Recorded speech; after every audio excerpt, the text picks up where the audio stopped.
पिछले सत्र में 1,50,000 करोड़ रुपए का था।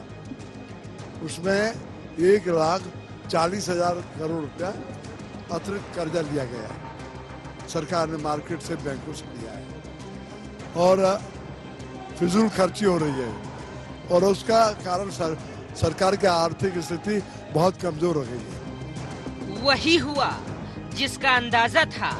अपनी ही पार्टी की सरकार के खिलाफ गौर ने खोल दिया मोर्चा।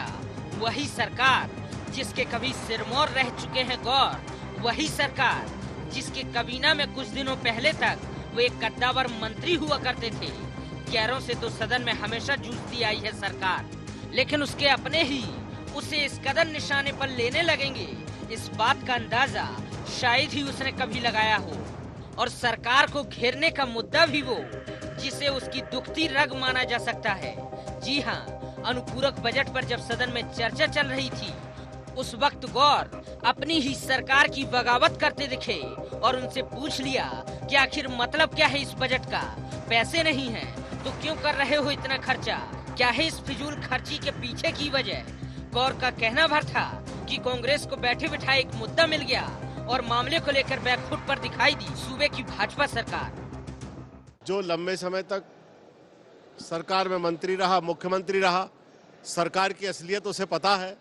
तो गौर साहब जो बोल रहे हैं वो सरकार की असलियत बोल रहे हैं। पहले जब हम बोलते थे तो लोग ये कहते थे कि हम लोग अपोजिशन पार्टी के लोग हैं इसलिए बोल रहे हैं। अब तो उनकी पार्टी के जो मुख्यमंत्री रहे वो बोल रहे हैं कि सरकार गरीब और कर्जदार हो गई है। मध्य प्रदेश की सरकार यदि कर्ज ले रही है तो मध्य प्रदेश की सरकार मध्य प्रदेश के लोक कल्याण के लिए, जन कल्याण के लिए और विकास के लिए काम कर रही है। एक समय कांग्रेस की सरकार थी, कर्ज लेती थी, लेकिन हमको बिजली नहीं मिलती थी, सड़कें नहीं मिलती थी, ठीक व्यवस्था नहीं थी। और आज माननीय शिवराज सिंह जी की सरकार अगर कर्ज ले रही है तो हम कहीं ना कहीं बिजली दे रहे हैं, लोगों को सिंचाई को पानी दे रहे हैं, लोगों को व्यवस्थाएं दे रहे हैं। कुल मिलाकर कर्ज और हमने आय के साधन जो इकट्ठे किए हैं ज़्यादा से ज़्यादा, उनके माध्यम से हम मध्य प्रदेश का कल्याण कर रहे हैं, विकास कर रहे हैं। हम केवल घूंघट लगा के घी नहीं पी रहे।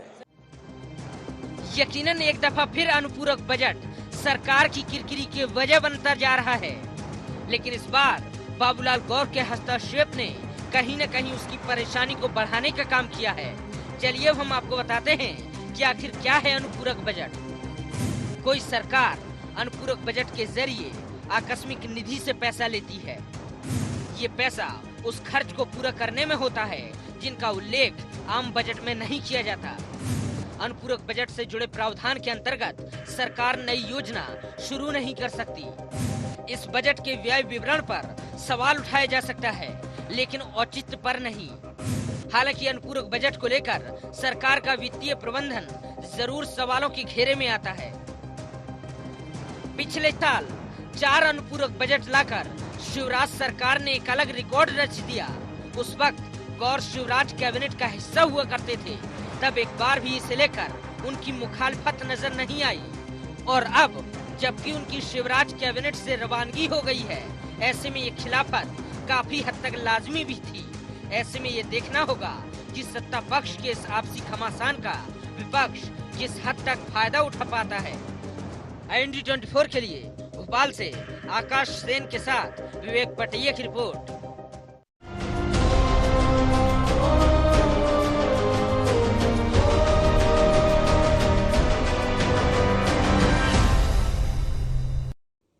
नमस्कार, IND एजेंडा में आपका स्वागत है। मैं हूं आपके साथ नवीन पुरोहित। चर्चा को शुरू करने के पूर्व IND एजेंडा के पॉइंट्स पर नजर डालते हैं। क्या गौर की इस बगावत के पीछे उनको मंत्रिमंडल से दरकिनार करना है?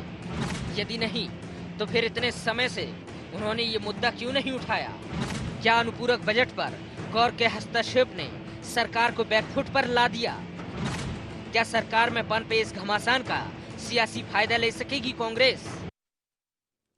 नमस्कार, आप सबका चर्चा में स्वागत है। मध्य प्रदेश की विधानसभा में मध्य प्रदेश भारतीय जनता पार्टी के वरिष्ठ नेता, मध्य प्रदेश के वरिष्ठ विधायक बाबूलाल गौर काबिले गौर बात कर रहे हैं। कभी मेट्रो के लेट लतीफ़ी पर सवाल उठाते हैं, कभी प्रदेश सरकार के वित्तीय कुप्रबंधन पर बात करते हैं, और आज तो उन्होंने ये कह दिया कि सरकार बहुत घाटे में है और सरकार फिजूल खर्ची कर रही है। कर्ज के मर्ज पर करेंगे चर्चा। आज हमारे साथ चर्चा करने के लिए मौजूद हैं भारतीय जनता पार्टी के विधायक ओम प्रकाश सकलेचा जी, कांग्रेस विधायक सुखेंद्र सिंह बना जी, वरिष्ठ पत्रकार आदरणीय श्री सुरेश शर्मा जी हमारे साथ हैं, हमारे समूह के प्रबंध संपादक आदरणीय राघवेंद्र सिंह साहब भी हमारे साथ हैं। आप समस्त महानुभावों का बहुत बहुत स्वागत है। ओम प्रकाश जी से पूछ लेता हूं, आपके ही पार्टी के वरिष्ठ नेता हैं, काफ़ी अनुभव है, मध्य प्रदेश की नब्ज को बहुत अच्छे से जानते हैं। आप सब लोग इस बात को भी मानते हैं कि आम आदमी से जुड़े हुए नेता हैं। गौर साहब की बात काबिले गौर है या उनकी खींच है, आपसे जानना चाहूँगा। नहीं, जो बात उन्होंने रखी जी, बात उनके पास जितने तथ्य है उनके आधार पर उन्होंने अपनी बात रखी। जी, आज के आर्थिक समय पे बहुत जल्दी परिस्थितियां बदलती है और उन परिस्थितियों के कारण कहीं ना कहीं उनने वो बात रखी। जहाँ तक अभी आपने कहा कि मेट्रो के डिले होने का, तो मेट्रो के डिले होने का उसका उनने कारण भी बताया था। वो चाह रहे थे कि शायद दिल्ली की रेल कॉरपोरेशन के माध्यम से जल्दी हो सकता था। अलग अलग राय हो सकती सब नेताओं की। अगर राय सबकी अलग ना हो तो कभी भी सामूहिक निर्णय की चर्चा क्यों आई, कैबिनेट क्यों बैठे? एक व्यक्ति की सोच पे कभी भी ना पार्टी ना कोई निर्णय होता है। इसीलिए ये कैबिनेट का फॉर्मेशन है और इसीलिए वहाँ पे उनकी राय भले अलग थी, लेकिन जो बहुमत से जो निर्णय जो सबकी राय से लिया वो हुआ जी। और अभी भी हमारा ये कहना है कि ये बात हो सकती है कि उनकी निगाह में लोन ज़्यादा हो, लेकिन लोन 3-3.5% जी, का जो सीमा पूरे देश में है उसकी सीमा के अंदर ही है। और पहली बार पिछले 10 वर्षों में जिस तेजी से इंफ्रास्ट्रक्चर में विकास हुआ वो सामने दिख रहा है। इंफ्रास्ट्रक्चर के विकास को कोई चैलेंज नहीं कर सकता है। ये जरूर कोई कह सकता है कि साहब क्वालिटी में थोड़ा कमजोरी, वो कमजोरी ज़्यादा नीति के बजाय उन ब्यूरोक्रेसी या उन अधिकारियों की जिनने ज़मीन पे एग्जीक्यूशन किया उनकी कमी ज़्यादा है, ना कि डायरेक्ट सरकार की। सरकार का कंट्रोल और रिजिड और टफ होना चाहिए, उस बात तक मैं सहमत हूँ। लेकिन सीमा में रहते हुए बिना 1 रुपए का ओवरड्राफ्ट किए हुए सरकार ने अगर बजट बनाया है तो मैं ये मानता हूँ कि बहुत अच्छा बजट है। जी, आपकी बात पर प्रतिक्रिया ले लेता हूँ। पहले सुखेन जी से पूछ लेता हूँ। सुखेन जी, बाबूलाल गौर साहब ने कहा सरकार जो है फिजूल खर्ची कर रही है, सरकार वित्तीय कुप्रबंधन है सरकार का। आपकी प्रतिक्रिया चाहूँगा इस पर। बाबूलाल गौर जी भारतीय जनता पार्टी के वरिष्ठ नेता भी थे और सरकार के मंत्री थे, लेकिन जब तक मंत्री थे, नहीं, मंत्री तो थे, नेता हैं जी, मतलब आपने नेता तो हैं अभी वर्तमान में, मंत्री थे जी। जब मंत्री थे तो निश्चित रूप से सरकार की कमियों को दबा करके रखते थे जी। लेकिन जब से मंत्रिमंडल से हटे हैं तो उनको ये लगता है कि जनता में हमें सत्यवाद करनी चाहिए, मुझे कोई दिक्कत नहीं है। मतलब तो मंत्री असत्य हैं। अब ये तो परिस्थितियां सामने आ रही हैं जी। कोई बताने की जरूरत तो है नहीं जी। आप भी समझ रहे हैं। अभी एक मंत्री वो सरताज सिंह जी, उनका भी बयान देखा होगा, उनसे भी आपने बात करी होगी।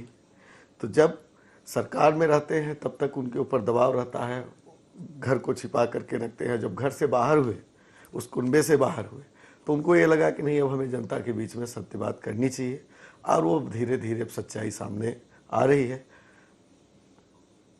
बिल्कुल ठीक बात कही आपने। आपकी बात पर भी प्रतिक्रिया ले लेता हूं। जैसे ही सर से ताज हटा, गौर साहब काबिले गौर बात करने लगे। अब ये बात है कि वो कहीं और बात करने लगे और ऐसी ऐसी बातें कह रहे हैं जिस पर सरकार के माथे पर पसीना आ रहा है। आपसे जानना चाहूँगा, सुरेश शर्मा जी के विषय में मुझे ये बताना थोड़ा अतिशयोक्ति होगी, लेकिन ये मैं बताना जरूर चाहूँगा कि इस देश का सबसे सुदृढ़ वित्तीय प्रबंधन करने वाले व्यक्ति परम आदरणीय मनमोहन सिंह जी जब 91 में वो आए उनका आपने 1-to-1 किया। तो वित्तीय प्रबंधन के विषय में आपकी जो पकड़ है उसमें कोई दो राय नहीं है। मध्य प्रदेश में आपको लगता है कि व्यवस्था एकदम ओके कि चित्तवित्त है एकदम? मैं एक लाइन में यदि कहूँ तो ये कहूँ, मध्य प्रदेश की व्यवस्थाएं खराब नहीं है जी। क्योंकि राजस्व प्राप्तियां पर्याप्त हैं यहाँ, और बजट जो है वो 1,76,000 करोड़ का है। लेकिन एक झटके में जो कर्ज ज़्यादा लिया जा रहा है वो निश्चित रूप से किसी भी अर्थव्यवस्था को जानने वाले व्यक्ति के लिए चिंता का विषय है। लेकिन मध्य प्रदेश की एक अच्छी बात यह है, जैसा ओम जी ने कहा, कि जो कर्ज लिया जा रहा है वो इंफ्रास्ट्रक्चर के लिए लिया जा रहा है। वो कर्ज जो है वो कर्ज चुकाने के लिए नहीं लिया जा रहा, जो दिग्विजय सिंह के कार्यकाल में होता था कि पुराना कर्ज चुकाने के लिए नया कर्ज ले लिया जाता था। उस समय ये चिंता की बात थी। आज सड़कें दिखाई दे रही है, बिजली दिखाई दे रही है, ये एक व्यवहारिक पक्ष है। मैं 2 दिन से एक विषय सुन रहा हूं जो मुझे चिंता है इस प्रकार की, अनुपूरक बजट को लेकर तरह तरह की बातें हो रही हैं। मूलतः क्या है कि जो आम बजट एक समय बनता था उसमें हम पूरे वर्ष भर की योजनाएं बनाते थे, और उसको केंद्रीय अनुदान या केंद्र से जो हमारा करों का हिस्सा है वो मिलता था, उसका हम एक अनुमान लगा लेते थे कि हमको इतना मिलना है, और उसका हम बजट में प्रावधान कर देते थे, तो वो बजट पास हो जाता था। अब क्या हुआ कि वो केंद्र से मिलने वाली राशि की कोई गारंटी नहीं है कि उतनी ही मिलेगी जितनी हम कल्पना कर रहे हैं। इसलिए जो हर तिमाही में जो विधानसभा का सत्र होता है, उस तिमाही में आपको केंद्रीय करों से जो राजस्व प्राप्त होना है या अन्य प्रकार के अनुदान प्राप्त होने हैं, उनको विधानसभा से स्वीकृति लेने के लिए और अनुपूरक बजट का एक प्रावधान हुआ है। इसको कोई बहुत चिंता का विषय नहीं, लेकिन इसमें एक चिंता का विषय है जो बहुत गहराई से समझने की चीज थी। पहले आम बजट बनाते समय हमें योजनाओं की जानकारी हो जाती थी, उसको 1 महीना भर लगता था पास कराने में। अब अनुपूरक बजट जो है वो यूं पास हो जाता है, और उसके अंदर बड़ी योजनाओं का पैसा शामिल हो जाता है। वो जो है चिंता का विषय है कि विधायक उसको समझ नहीं पाते, और अधिकारियों ने केवल 10% या 15% का जो है अबव मारा और आम बजट तैयार हो गया। और ये जो महत्वपूर्ण राशि जो मिल रही है केंद्र से, उसका उपयोग और दुरुपयोग करने का उनको एक रास्ता मिल गया। ये उनका बड़ा खेल है, इसको समझने की जरूरत है। मैं समझता हूं ओम जी इससे सहमत होंगे। एक दूसरी बात यह है कि जैसा गौर जी ने टिप्पणी करी, तो गौर जी की टिप्पणी स्वाभाविक है। जैसा आपने मुझसे सवाल भी पूछा है, गौर जी जब से मंत्रिमंडल से हटे हैं तब से उनके व्यवहार का जो परिवर्तन है, उनकी टिप्पणियां व्यवहारिक हो सकती हैं, लेकिन उनका जो व्यवहार का परिवर्तन है वो चिंता का विषय है। क्या हम ये संदेश देना चाहते हैं कि हम मंत्री रहेंगे तभी हम भली भली बात करेंगे, या आप इतने सीनियर मोस्ट विधायक हैं, इतने 10 बार के विधायक हैं आप, मेरे ख्याल से अभी तक कोई ने सबसे सीनियर मोस्ट है, वो आदमी मंत्रिमंडल में बोलने की स्थिति नहीं रखता और बाहर आकर के बोल रहा है। इसका मतलब ये हो गया कि आप जो है सत्ता लोलुप हो, पद के जो है आप पद पर के कारण जो है जिंदा मरने की स्थिति आपकी है। ये बहुत दुर्भाग्यपूर्ण है गौर साहब का व्यवहार। यदि उनको ये लगता है कि राज्य खराब है तो आप स्पष्ट करिए ना किन बातों पर राज्य खराब है। आपने एक लाइन में बोल दिया कि जो है ओढ़ करके घी पी रहे हैं, कर्ज लेकर घी पी रहे हैं। आपको समझाना पड़ेगा प्रदेश की जनता को कि कौन सा घी पी रहे हैं, कौन सा कर्ज ऐसा ले लिया जिसके कारण हम जो है इस परिस्थिति में आ गए। आपकी बात पर आप एक लाइन और मैं कह दूं जी। इस समय मध्य प्रदेश की जो आर्थिक व्यवस्था है उसमें एक चीज गौर साहब की मैं अक्सर से मानने को तैयार हूं, फिजूल खर्ची और अफसरशाही के द्वारा पैसों का गबन। इतना ज्यादा भ्रष्टाचार और इतना ज्यादा जो, क्योंकि ओम जी ने एक लाइन बोली है, बड़ी गंभीर बात है और मैं उनकी तारीफ करता हूं कि उन्होंने बड़े सहज रूप में उस बात को कह दिया, और वो ये थी कि क्वालिटी कमजोर हो सकती है। क्वालिटी कमजोर होने का मतलब हमारा अधिकारी जो वो भ्रष्ट है और वो उस मूल जो पैसा मध्य प्रदेश का जो जनता का गाढ़ी कमाई का पैसा जा रहा है, इसका एक मतलब और है कि उस भ्रष्ट अफसरशाही को कसने वाला हमारी जो विधायिका है वो भी लाचार है, वो स्वाभाविक है, वो अप्रत्यक्ष रूप से सामने आ जाता है। आपकी इस बात पर प्रतिक्रिया ले लेता हूँ। राघवेंद्र जी, आपने पूरे विषय को बड़ी गौर से सुना होगा। इसमें एक मूल बात समझ में आ रही है कि जिस प्रकार से मध्य प्रदेश की अर्थव्यवस्था में, मतलब अब भारतीय जनता पार्टी जो ये छाती ठोक ठोक के कहती थी कि जिस दिन केंद्र में हमारी सरकार आ जाएगी तो मध्य प्रदेश में बाहर आ जाएगी और मध्य प्रदेश में ये हो जाएगा और मध्य प्रदेश में ये हो जाएगा, तो मोदी की गोदी में बैठे शिवराज जो है वो कहना चाहिए कि आर्थिक पान को प्यासे हैं। मतलब सरकार केंद्रीय माँ से उनको जो है वो उतना पोषण नहीं मिल रहा है और वो कुपोषण का शिकार हो गया है मध्य प्रदेश। अब अंदाजा भी लगाना मुश्किल है कि मिलेगा कि नहीं मिलेगा। पहले तो धरने बैठ जाते थे, अब तो शीर्षासन भी नहीं कर सकते। अब तो हालत यह है कि हाथ और पैर बंधे हुए और कहा जा रहा है कि आप चलकर बताओ। खैर, 2 चीजें सामने आई। कांग्रेस ने अपनी बात कही और बहुत सलीके से उन्होंने अपनी बात को रखा। लेकिन ओम प्रकाश जी और जो सुरेश जी ने कहा, मैं उस पर आना चाहता हूँ। ओम प्रकाश जी ने बताया बहुत सलीके से कि किस तरह सामूहिक निर्णय की बात होती है। तो ये कोई नई बात नहीं, हर सरकार में सामूहिक निर्णय होते हैं, और निर्णय सामूहिकता का मतलब है कि विचार विमर्श हो और उसके बाद जो निकल कर आए वो अमृत हो। दरअसल शिकायत यहाँ से शुरू हो रही है कि जो निकल के आ रहा है वो अमृत नहीं है। आप उसे विष नाम दे दें, अव्यवस्था नाम दे दें, करप्शन का नाम दे दें। तो एक बात तो ये हुई। दूसरी बात, वित्तीय मामले में बहुत बारीकी से सुरेश जी ने बताया कि आखिर किस तरह से ये मामला है, बजट कितना है, ये सारी चीज़ें मैं एक तरफ रखता हूँ। मेरा कहना ये है कि अगर कोई सरकार में है तो क्या वो सच नहीं बोलेगा? अगर गौर साहब सरकार से बाहर निकलने के बाद सच बोल रहे हैं तो हम इसलिए उनको सच को आक्षेपित करें, आरोपित करें? मैं उनका पक्ष नहीं ले रहा हूँ। मैं एक आम आदमी के नाते उस सच को स्वीकार करने की ताकत लाने की बात कर रहा हूँ सरकार में, कि वो कहें कि भले ये सरकार से बाहर है, हमारे अंग है भी, बीजेपी के विधायक हैं, बीजेपी नहीं छोड़ी उन्होंने, लेकिन वो ये बताना चाह रहे हैं कि अब मैं उस मर्यादा से बंधा नहीं हूँ जिसकी वजह से मैं सिंहासन के कारण द्रौपदी का चीरहरण होने के बाद भी आंखें मूंदे था। आप सब ने कहा कि सबसे पुराने विधायक है, भीष्म पितामह भी आप कह सकते हैं, जो चाहे नाम दे सकते हैं, लेकिन हाँ, लेकिन अब सिंहासन के प्रति उनकी प्रतिबद्धता अब समाप्त। हाँ, अगर वो सच कह रहे हैं तो हमें उससे स्वीकार करना चाहिए, बजाय उसमें मीन मेक निकालने के कि वो यूं कह रहे हैं, इस वजह से कह रहे हैं और उस वजह से। अब मुख्यमंत्री के विशेषाधिकार से वो बाहर हैं। मुख्यमंत्री का विशेषाधिकार होता है अपने कुनबे का निर्माण करना, ये तो जनता का विशेषाधिकार है कि वो एमएलए हैं। अब वो फिर भी मैले रहें, ये उनको बर्दाश्त नहीं है, इसलिए वो अपना दामन साफ कर रहे हैं। और ये चुनरी में जो दाग है वो सरकार की चुनरी में लगा दिया उन्होंने। नहीं, लगा नहीं दिया उन्होंने, तो सरकार की चुनरी के दाग को बताया कि दाग ये लगा हुआ, आपका 1,70,00,000 करोड़ का बजट है और आप 1,40,000 या 50,000 करोड़ रुपए कर्ज ले चुके हैं।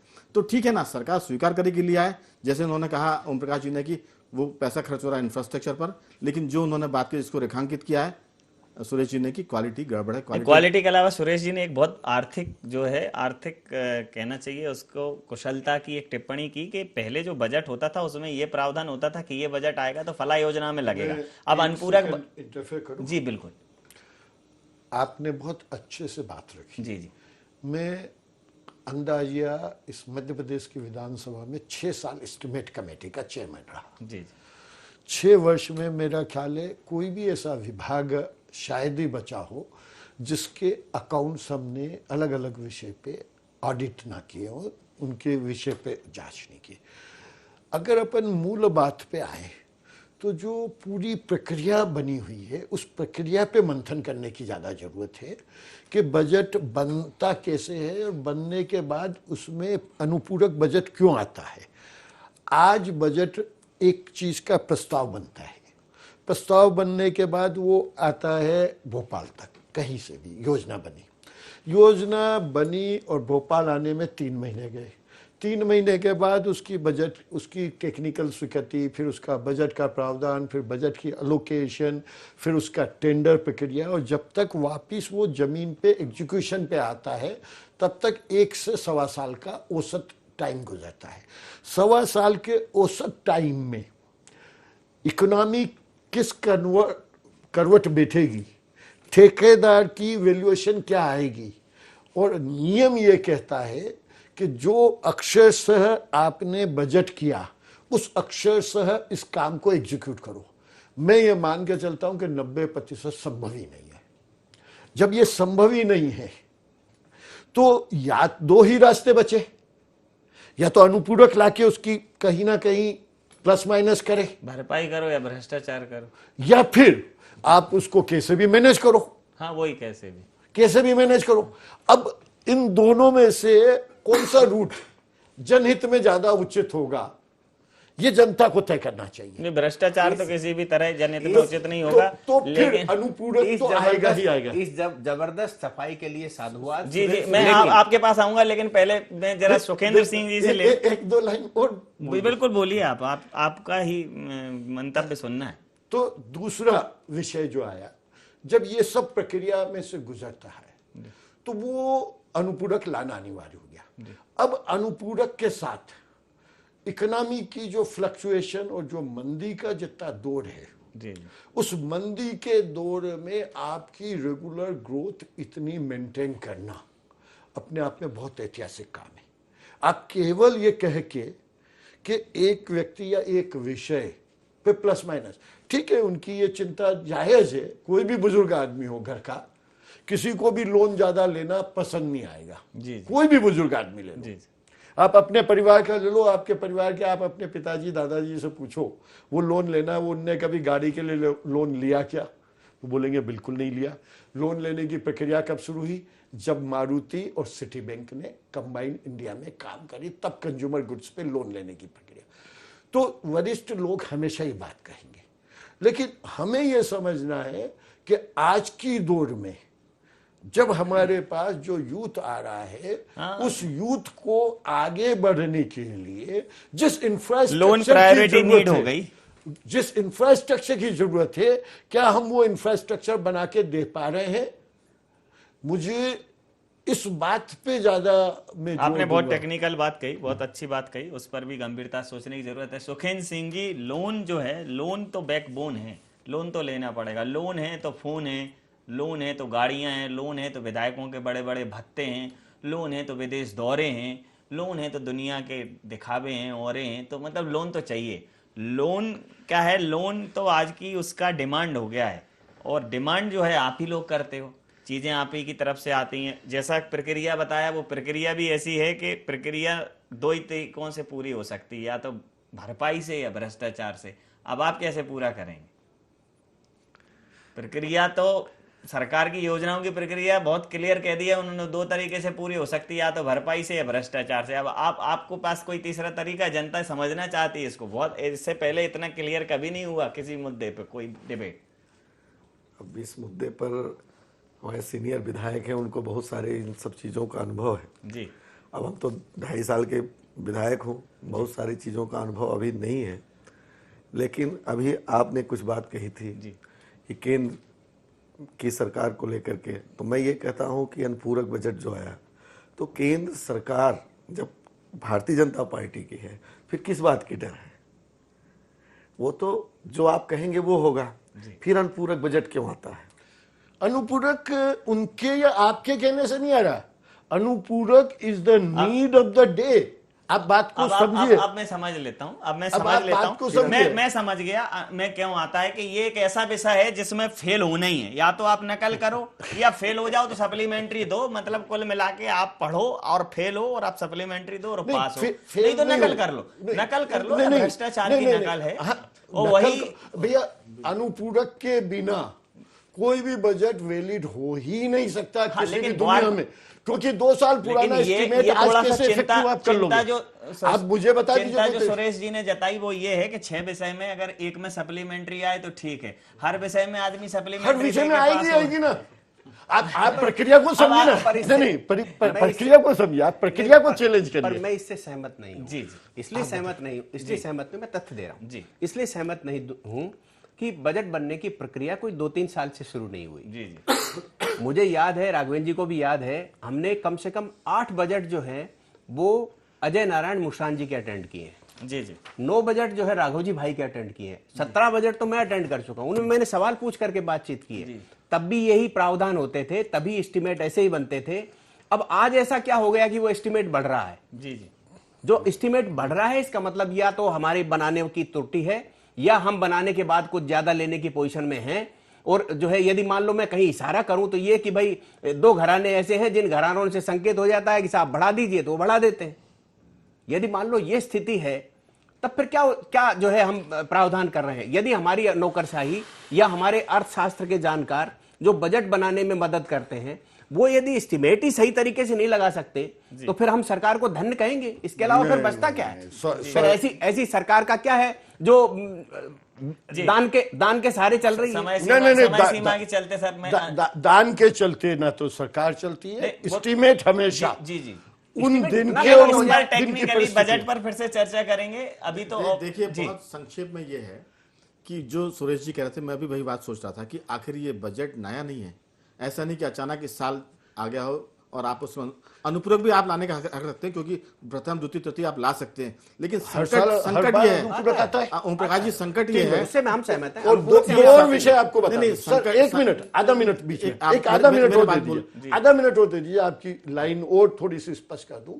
जिस तेजी से टेक्नोलॉजी बदल रही है, जी जी, जिस तेजी से इकोनॉमिक चेंज आ रहा है, उस कारण से आपके सब गड़बड़ा जाते हैं। एस्टिमेशन नहीं बना पा नहीं, रहे। एस्टिमेशन गड़बड़ा जाते जिस तरीके से टेक्नोलॉजी आ रही है आज- उस तरीके से हम और जो एक्यूरेट होना ना ना चाहिए। ना और जिस बात- तरीके बात से- यही आ रही जिस है। तरीके ना से- आज आप पेट्रोलियम की बात करें, ओम प्रकाश जी चलिए आपकी सारी आज बातें आप सत्य मान ऑयल लेता हूं, गैस अंतिम की प्रतिक्रिया माने, ले। आज आप आपकी किसी भी प्रोडक्ट की माने। आपकी दलील जनता तक पहुंच गई। अब फाइनल जरा मैं एक बात जो निकल कर आ रही जस्ट ये है कि सरकार का वित्तीय प्रबंधन अनुमान लगाने में उतना सक्षम नहीं है, उतना सटीक नहीं है जो खर्चों को लेकर, आय को लेकर अनुमान ठीक से लगा पाए, ताकि अनुपूरक तो आएगा लेकिन जो बात करप्शन की हो रही है, जो बात गड़बड़ी की हो रही है, वो चिंताजनक है। समय उस पर की चिंता हम है। अंतिम सीमा को छू चुके हैं। समय सीमा के चलते मैं ये चर्चा यहाँ समाप्त करूंगा। आप समस्त महानुभावों का बहुत बहुत धन्यवाद, बहुत बहुत आभार धन्यवाद। इस चर्चा में शामिल होने के लिए।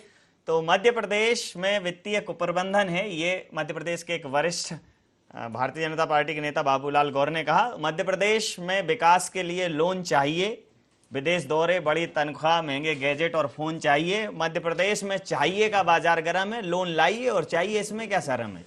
तो मध्य प्रदेश में अगर विकास करना है तो हम कर्ज लेकर विकास करेंगे, लेकिन विकास के लिए कर्ज ले रहे हैं ये दलील है।